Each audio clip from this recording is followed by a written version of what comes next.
അങ്ങനെ പിൻവലിക്കുകയാണെങ്കിൽ ഞാൻ പറയട്ടെ, ഞാൻ വ്യക്തമായി സിനിമയുടെ പേരിലും എൻ്റെ പേരിലും ഞാൻ സമർപ്പിച്ച പരാതി എവിടെയാ പോയിട്ടുള്ളതെന്ന് എനിക്ക് വ്യക്തമായിട്ട് അറിയാം. എൻ്റെ സിനിമയുടെ ഐസിയിലും അതുപോലെ തന്നെ ഫിലിം ചാമ്പർ തന്ന മോണിറ്ററിംഗ് ഐസിയുടെ മോണിറ്ററിംഗിലേക്കും പിന്നെ പ്രൊഡ്യൂസർ അസോസിയേഷനിലോട്ടും and the same time to Amma, ഇവിടേക്കാണ് പരാതികൾ പോയിട്ടുള്ളത്. ഈ പരാതികൾ പോയത് ഞാൻ അറിഞ്ഞെടുത്തോളം അമ്മയും പ്രൊഡ്യൂസർ അസോസിയേഷനും അല്ല എന്നൊക്കെ പറയുന്നു. എനിക്കറിയില്ല എങ്ങനെയാണ് പുറത്തു വന്നതെങ്കിലും ആരാണ് പുറത്തു വിട്ടതെങ്കിലും ഏറ്റവും വലിയ എന്താ പറയാ വിശ്വാസമില്ലായ്മയാണ് നിങ്ങൾ കാണിച്ചിരിക്കുന്നത്. നമ്മളിപ്പോ ഇത് പറയല്ലോ, എലീനെ പേടിച്ച് എന്താ പറയാ ഇല്ലം ചുറ്റും, അല്ലെങ്കിൽ പന്തളത്തിൽ എന്തോ കയറുന്നൊക്കെ പറയുമല്ലോ, അതാണ് എരിചട്ടിന്ന് വെറുചട്ടിയിലോട്ട്, അതാണ് അവസ്ഥ ഉണ്ടായത്. അതായത് ഞാൻ മര്യാദയ്ക്ക് എന്റെ നിലപാടും എടുത്ത് എനിക്ക് പറയാനുള്ളത് മാത്രം പറഞ്ഞ് മുന്നോട്ട് പോയാൽ മതിയായിരുന്നു എന്നുള്ളൊരു കാര്യമാണ് എനിക്ക് തോന്നുന്നത്. കാരണം ഒരു പരാതി നൽകിയാൽ ആ വ്യക്തിയുടെ പേരും 21 ലക്ഷത്തോളം സന്തുഷ്ടരായ ഉപഭോക്താക്കളും 2 ലക്ഷത്തോളം തിമിര ശസ്ത്രക്രിയകളും പൂർത്തിയാക്കിയ മലബാറിലെ ഏക കണ്ണാശുപത്രി Alsalama eye hospital, hospital road, Perinthalmanna.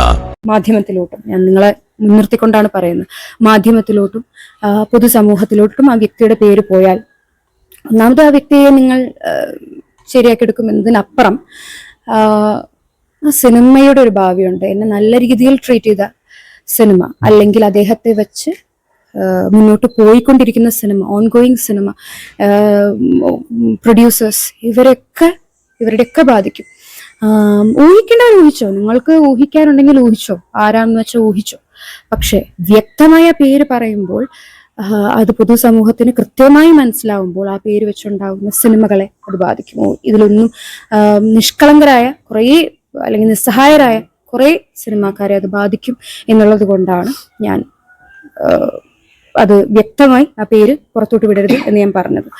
And ആ പേര് പുറത്തു വിടുമ്പോൾ തന്നെ ഇതിന് ചുക്കാൻ പിടിക്കുന്ന പ്രൊഡ്യൂസർ അസോസിയേഷനും അമ്മയും അതുപോലെ ഞാൻ കംപ്ലൈന്റ് കൊടുത്ത ഫിലിം ചേംബറും എത്രത്തോളമാണ് സിനിമയുടെ ഈ ഒരു അവസ്ഥയെ മനസ്സിലാക്കിയിട്ടുള്ളത് എന്നുള്ളത്.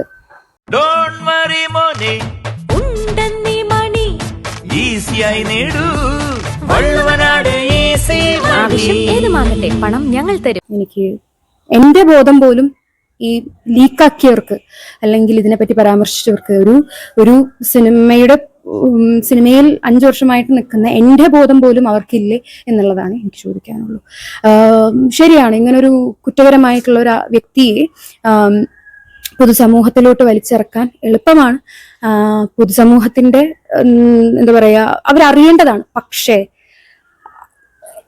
ഈ കുറച്ച് വേറെയും നിങ്ങൾ ആരും ചിന്തിക്കാത്ത തരത്തിൽ അല്ലെങ്കിൽ നിങ്ങൾക്ക് ആർക്കും മനസ്സിലാവാത്ത കുറെ ആളുകളുടെ ജീവിതം ഇയാളെ വെച്ചുകൊണ്ട് എടുത്ത സിനിമയിലുണ്ട്. അവരെ നമ്മൾ പരിഗണിക്കണം. പരിഗണിക്കാതെ ചെയ്ത ഒരു മോശം നിലപാടായിപ്പോയി.